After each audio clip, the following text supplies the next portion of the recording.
Bama gets it revenge on Vandy. Let's talk about it right here on Ty Talk Live.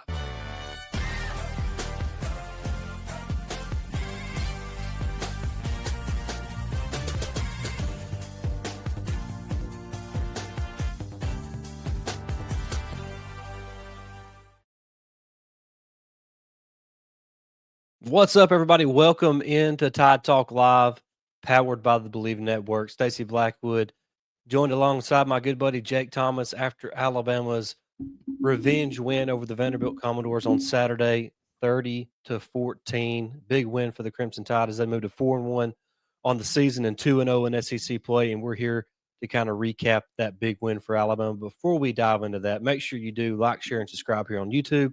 Jump in the comments, give us your thoughts on today's show, the thoughts on the Crimson Tide's performance against Vanderbilt, and what you're looking forward to most next week against the Missouri Tigers. Also, we are free and available wherever you find your podcast, so make sure you like, subscribe, download, follow, whatever you got to do, wherever you find your podcast. Just search Tide Talk Live and give us a follow there. Jake, big win for Alabama.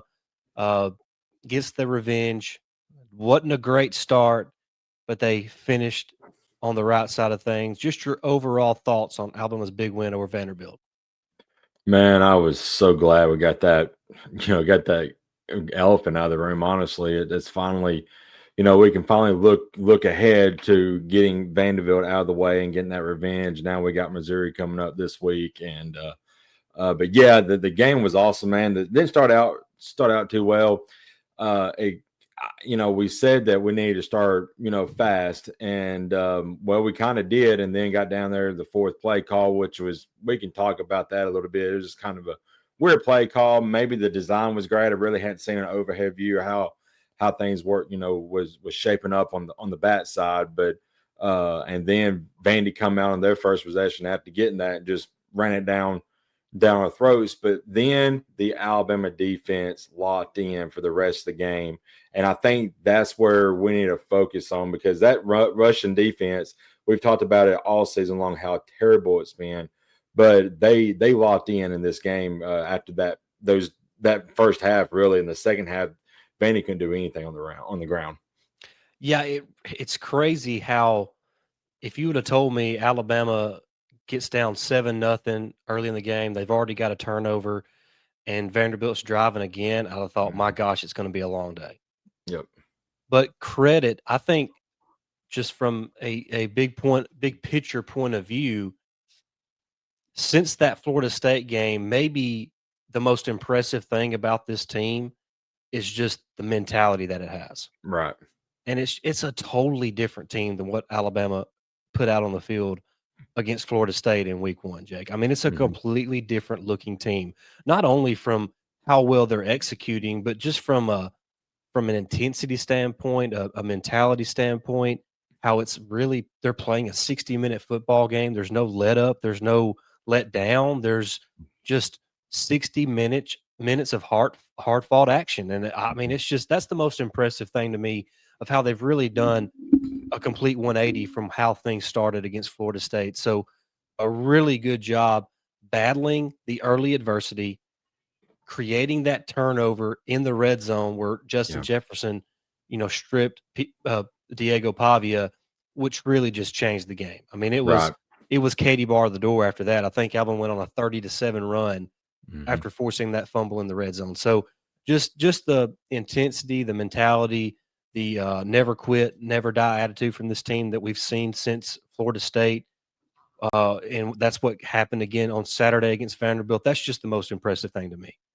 Yeah, absolutely, Stacey. And after Vandy went down there and scored, I saw Tim Kennan say in an interview that he went over to the defense, said this ain't about to happen again, pretty much. And then they locked in. But yeah, you brought up, I think, was a critical play in that second series where they was driving the ball. They got down there to the red zone.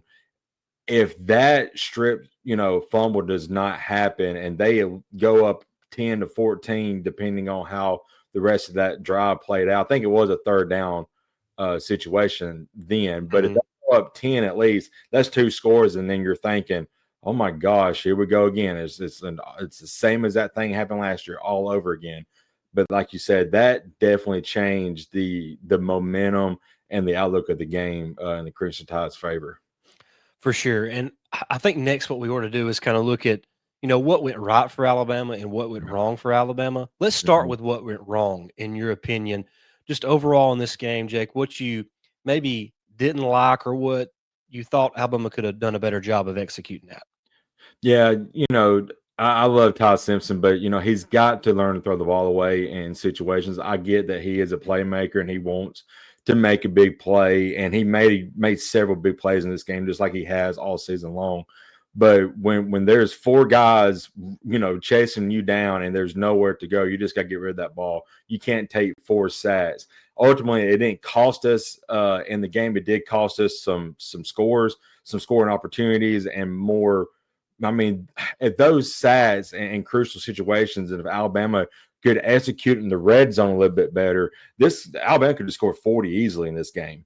But they had several opportunities that went wrong in the red zone, and we've got to clear that up moving on to this week and further into the season.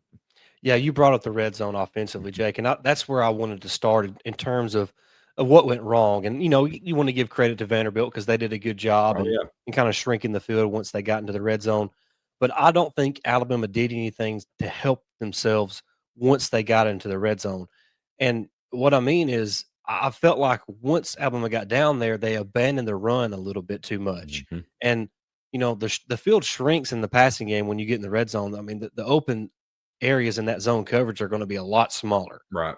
So I thought Alabama could have leaned on Jam Miller just a little more in the red zone, and maybe you get another touchdown instead of having would they settle for 4 field goals, missed one? Is Mhm. that what it was? Think so. Yeah. Maybe you convert one of those into a touchdown, and maybe you blow that game a little more open, and you're Mhm. not playing so tight into the fourth quarter. Just executing a little better in the red zone. They struggled a little bit last week as well against Georgia in the red zone as well. So it's back to back weeks where I would say that Coach DeBoer, and he even mentioned in his post game, and this Ryan Grubb and this Alabama offensive team would like to do a little better in the red zone. They're doing a great job between the 20s, Oh but yeah. you have to be able to finish consistently with touchdowns because settling for field goals is a recipe to get beat against high quality opponents. And the good news for Alabama is that once again, last week against Georgia, timely stops by the defense. Yep. Absolutely. And that defense played its heart out yesterday. Yeah. Anything else in terms of kind of what went wrong for Alabama, or it's anything else that kind of stuck out to you that you wish they would have done a better job of? You know, I don't know what the kicking situation is right now, but I feel like, he's missed a couple this year, like three or four. We need to figure out what the issue there is, and I'd like to see Connor Talty get a little bit better, but he made a great play in special teams, ran down a ball carrier on a kickoff. So he's still young. I'd like to see him get improve as the season goes and start making really the ones that he ought to make. I figure within 40 yards you should be making them. I think he Well, in well, he's I thought the same thing, Jake, mhm. and I wanted to verify myself because I thought Okay. after the game, man, we got to be better at place kicker. From 40 yards and in, he's perfect, Jake. That's what I was thinking. I was going to say His 40 yards his and his he's good. his 3 misses are 2 misses between 40 and 49 and 1 miss Mhm. of 50 yards. So, I can live with that. he's 7 of 10 on the season. Mhm. I do think he should the one he missed yesterday, he should have made. Yeah. That's a make at home Mhm. early in the game. It's not really a clutch situation. That's a kick you have to make. Yep. Even though it was, what, 47 yards or something like that. That Mhm. I At this stage at Alabama, that's a kick you need to make at home when it's not a pressure situation. Right. And he hit it good. He just pushed it a little bit. So Just push it to the I right. do have faith in Talty. I think he's going to be okay. He's But still young. once again, offensively, do a better job of getting your place kicker a better opportunity to make that Yep. kick. I agree. So Mhm. kind of goes hand in hand what we were talking about a minute ago. Yep. I agree 100%, Stacy. All right, now let's get to the good, Jake. I think there was quite a bit of that, especially the more the game went on. Um, where do you want to start in terms of what went good for Alabama? Um, I guess you got to start with the defense and how the edges were set. That was a big thing coming to this game on how we looked against Georgia, not setting the edges. I thought Damani Jackson did a good job setting the edge. I thought Yanzer Pierre did a great job looking at setting the edge. And I saw somebody on Twitter make comment, Yanzer Pierre only had one tackle the entire game, but the way he did things really helped open up for everybody else to make big plays like Justin Jefferson. That's another guy that we need to talk about having a big game, because we've talked about how the inside linebacking crew needs to be a little bit better. He had a well of a game, and but yeah, this defense, I can't say enough about it. Whenever the adversity, you know, comes on, they step up big time, and they played really well in that second half. Yeah, Justin Jefferson was an animal Yeah, yesterday. he I mean, was.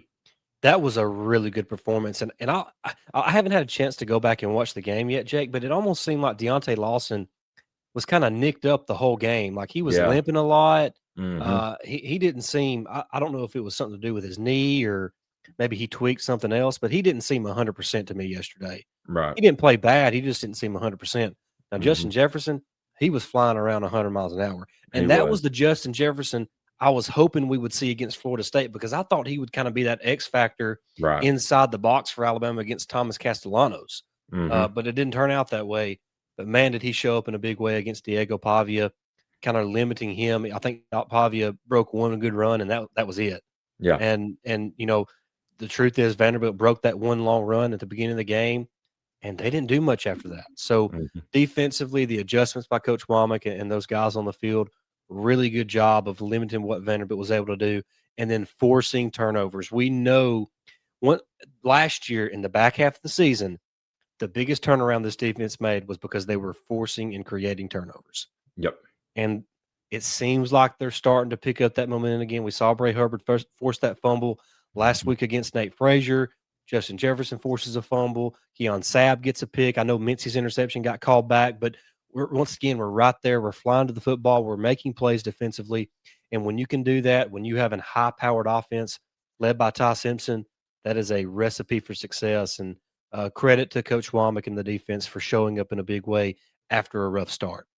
Yeah, absolutely. Two things also I want to mention, Stacey, is I really feel like Dejoun Lee in his time yesterday played really well. And there was a time where him and I think Mincy, two non-starters on this team, were on the field together and was setting the edge really well during a couple plays for Alabama. So I feel like he did get burned against Florida State on that one long pass, but he's starting to play really, really good. So it just he's continuing to get better, and this defense, like we said, is getting better. But you talk about the stats. Alabama gave up 136 yards on the ground yesterday, but 101 of those came on two plays. So the Mhm. rest of the time, Vandy had 16 carries for 35 yards. Yeah, You talking about an amazing improvement? big time. That's big Mhm. time right there. I think Mhm. they had 100 and something yards in the first quarter and only 22 the rest of the 3 quarters. Yeah, it's So, incredible. that's a big time turnaround for the defense. And another thing I wanna mention, Jake, you talked about it. We both talked about it in our preview show, time of possession.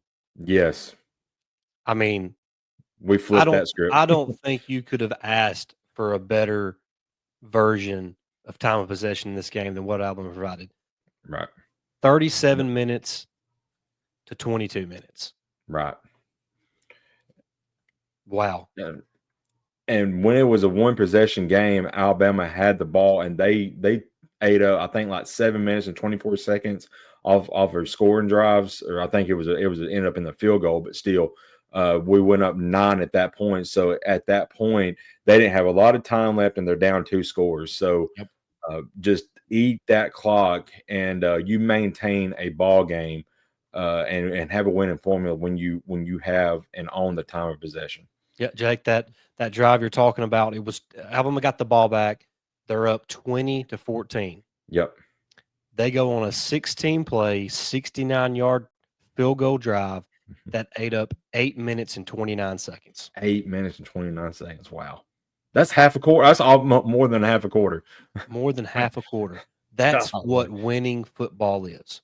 Right. That's what being able to run the ball does for you. And Mhm. also, Ty's creativeness. I think it was the third down play where he's scrambling out of the pocket. He has nowhere to go, and he just flips it to Zay Horton to pick Mhm. up that crucial third down. I That was mean, huge. huge play in the game. Ty's ability to create, he is a playmaker. Yep. He is a play. Jake, and I want to talk about this. We talked early in the year, and I think it was true early in the year, but things do change. How Jeremy Bernard was Alabama's best player. Yep. I think we all agreed on that early on in the season. Mhm. Ty Simpson is Alabama's best player right now. Right. Yep. I mean, and to me, it's without question. Mhm. His ability to make plays, both in the passing game, when he has to run it, he does. I mean, just he has such power throwing the football, whether he's on platform, off platform. His feet match his eyes, so he's moving with a purpose when he escapes the pocket because his eyes are following his feet, and he's Mhm. just a playmaker, man. He's arguably the best quarterback in the country. Yeah, absolutely. And the pass to Ron Williams in back of the end zone where he had to, scramble out, and They had then him dead to rights they and had him dead to everything rights. covered. Vanderbilt did Mhm. everything right on that play. They did. They did. And what a great play by Ty, but he also had enough awareness to set his feet. That way he can get a good plan and throw the ball and a great route, seeing Ryan back under, seeing what was going on and just take off the opposite way and just blew, let his guy waiting in the back of the end zone, just like, whoa, I'm wide open. So that's another guy I want to say is Ryan Williams. I thought he had he impressed me because what I saw was he was watching the ball and making sure it hit him right here, and then he would catch it. He was watching the ball in his hands. He wasn't trying to do too much. He was just playing within himself. And I think we have talked about that. Just go out there and play your game because you're too talented to be making the mental mistakes that you have. And those drops are just mental. Yeah. That's all it is, just mental. Yeah. I think we talked about this in the post-game show for Georgia, but how well coached the offensive side of the football is. Oh my gosh, it is. It's I crazy. mean, when the receivers are working back towards the quarterback like that, like you're talking about with Ryan Williams, and it's happened Mhm. time and time again, the play to Yep. Zay Horton on that crucial third down late in the fourth quarter, those are moments where you can tell that this offensive team is just so well coached. The receivers know what to do when the play breaks down. Right. Ty knows what to do when the play breaks down. There's just playmakers across the board, and they're just so well coached, and they execute at a very high level. And I mean, I just can't say enough good things about this offense. And now, Jam Miller, Jake, Mm. we can't end the positive discussion about this No. game without talking about Jam Miller. Just an incredible performance for the senior running back. So good to have that dude back, and Yep. just a big time game. 22 carries, 136 yards. That touchdown late in the game to ice it. What a performance by Jam! Great job with the offensive line. Man, it's nice to have a running game like that. Yeah, absolutely, Stacey. And we, in our preview show, we talked about the kind of impact he had in last year's game. He only had 5 carries. He had 45 yards. Well, you're like, well, that's not really good. You look at the average, the rushing average on that is 9 yards a carry, and I think he had probably that or more yesterday. So he just knows how to find space in that Vandy defense when he plays against them, and he found that crease yesterday late and got that icing touchdown. It was good. I'm starting to see, like we talked about, the running game starting to get to come about. I thought Daniel Lewis did really good on blocking. The offensive line did great blocking, and then having Daniel Lewis back, who's our best blocker, blocking tight end, and having Jam Miller back is just going to help boost this rushing attack for Alabama. Without question. And Mhm. another thing about this offense, Jake, is the way Ty distributes the football. Yep. 9 different receivers caught passes, I believe. That's crazy. Yeah, 9 different Yeah. guys. Wow. Ryan caught 6 for 98. Mhm. Jerm caught 4 for 82. Zay Horton caught 4 for 66. Cuevas 3 for 35. Lotsier Brooks with a big time play, one catch for 30 yards. Mhm. Rico Scott 2 for 11. Kevin Riley 1 for 10, and Jam Miller 1 for 8. So Mhm. Ty just does such a good job of distributing the football and letting his playmakers go make plays. And this offense is getting better and better every week. You see a Mhm. different type of execution each and every week. Like I mean, who do you guard on the perimeter if you're an opposing defense? You good luck is all I gotta say. All these teams are playing zone because how are you going to match up man to man against Zay Horton, German Bernard, Mhm. and Ryan Williams? Yeah, you're And gonna get beat. then you got a high quality pass catching tight end and Josh Cuevas who out there hurdling dudes for first downs. That dude's so athletic. I mean, it's I, incredible. I'm going to say this. I'm going to make a hot take, bold prediction about Josh Cuevas. He is going to be a very productive NFL player. I agree. He's got a high motor on him, man. I love it. I think he's going to be a high productive NFL player I do if too. he gets in the right system. Yep, I agree 100%. All right, Jake, anything else you want to add? Anything that just stuck out big time for you as far as what went right for Alabama in this game yesterday, other than obviously getting a win? Yeah, no, I think we touched on everything. I was going to bring up Josh Cuevas, so you didn't, but you did right there. You got to give him some props too. He's just been so consistent Yep. over the middle this year. And one thing about Ty is he is not scared to go across the middle. And his every ball that he throws in the middle is in between two defenders, and it's just right on the money. And I think Coach DeBoer has made comment that he's got the prettiest pass in all of football going across the middle right now. So yeah, this, like you said, this team is getting better each and every week. For sure, for sure. All right, Jake, we're going to do a quick segment where we kind of give a shout out to our Discord server, Hmm. and we picked out a question from our chat there, and Thomas wants to know why did Vanderbilt abandon their running back run game with Cedric Alexander?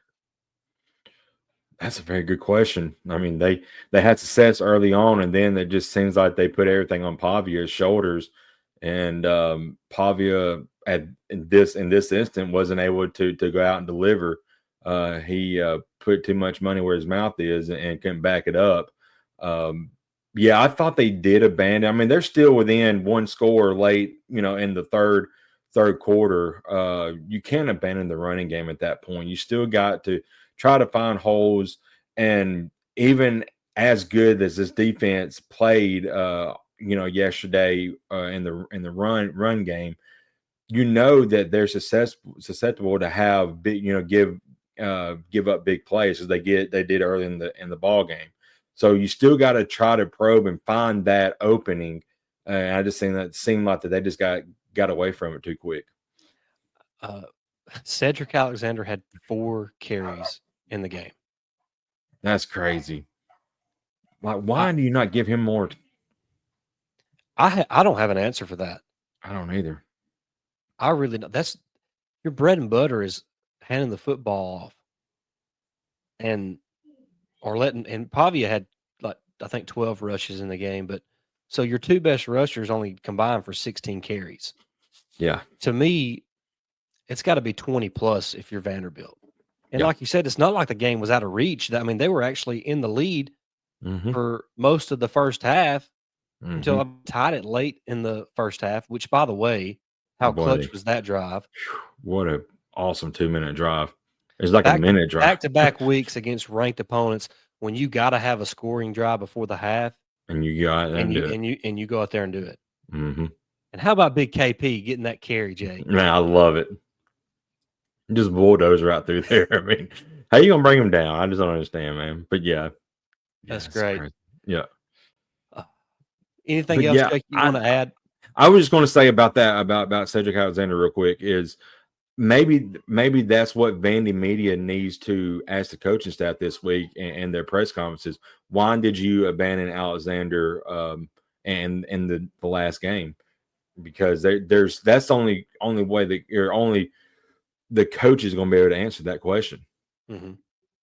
Yeah, I didn't get the chance to watch Clark Lee after the game last night to see if I didn't that either. question was even asked, but Mm-hmm. that's a that's a head scratcher for sure. I mean, It is. It your is. best running back only gets 4 carries, and Mm-hmm. the first drive of the game he breaks a 65 yarder and he gets it 3 more times the rest of the game.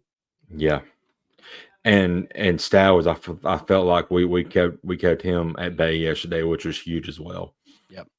Yeah, that was big time. Hmm. I thought Alabama's defense did a really good job of sticking to the receivers, even when Hmm. Pavia was trying to break the pocket and make a play Yep. with his legs.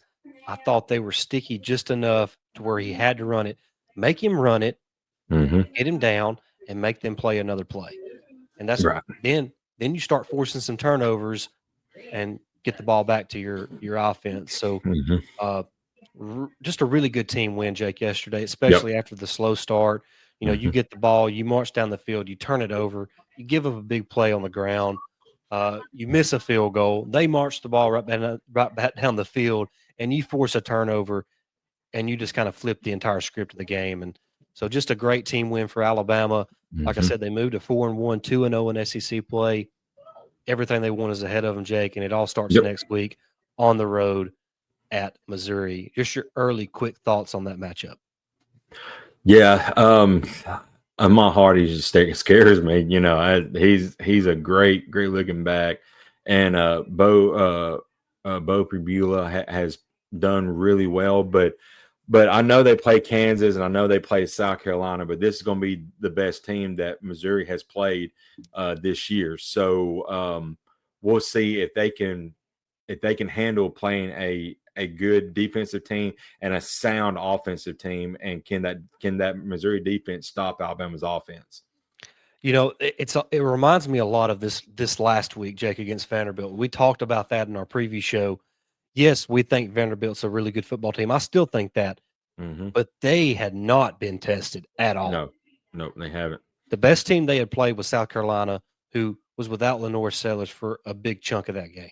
Yep. So I just had some questions about how good this Vanderbilt team really was, and I almost had the same thoughts about Missouri. Don't get me wrong, Missouri is a good football team. If Alabama don't show up, they're going to get beat, and it's not Mhm. going to be a cakewalk to take down Ahmad Hardy and defend No, Bo, however you say his last name. Kabula, someone. Yeah, yeah. He's really good. He's been impressive so far, and of course A Hardy's dual been threat guy. great. He's a dual threat Yep. guy. Yep. So we're gonna have to be ready for him. We got a lot more to talk about on this game for sure. But yeah, I'm curious because I want to see the mentality how we come out, especially with being our early kickoff. That is what scares me the most, is it being 11 a.m. kickoff. See, and I'm the opposite. I hate Hmm. 11 a.m. kickoffs at home. I Hmm. like them on the road because the truth is, when you're on the road, there's less distractions in the pregame, That's true. and instead Yep. of when you're at home. So Hmm. I I don't know. That's just personal preference. It really has nothing to do with the game. Yeah.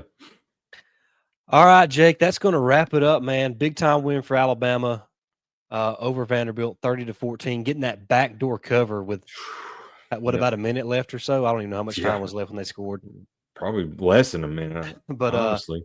I loved it though. God, I know. I know. because I good love team it too. wins, but great teams cover. That's right. And Alabama's a great team. Oh man! All right, so big win for Alabama. They moved to 4-1 overall, 2-0 in SEC play. Heading to Missouri for a big time SEC matchup. This is the third straight opponent that Alabama will face that is undefeated going into the matchup. Let's hope they can give those Missouri Tigers their Hmm. first L of the season. They're Hmm. coming off a bye week, so they're going to have something up their sleeve. Oh yeah, That's something to watch out for sure. and they're going to be well rested too. Yep. All right, guys, that's going to wrap it up. Thank you so much for watching. Make sure you like, share, and subscribe here on YouTube. Follow, download, subscribe on podcast platform as well. Thanks to the Believe Network for making that side possible. We appreciate all the support. We'll see you again real soon. And until then, roll tide. Roll Tide.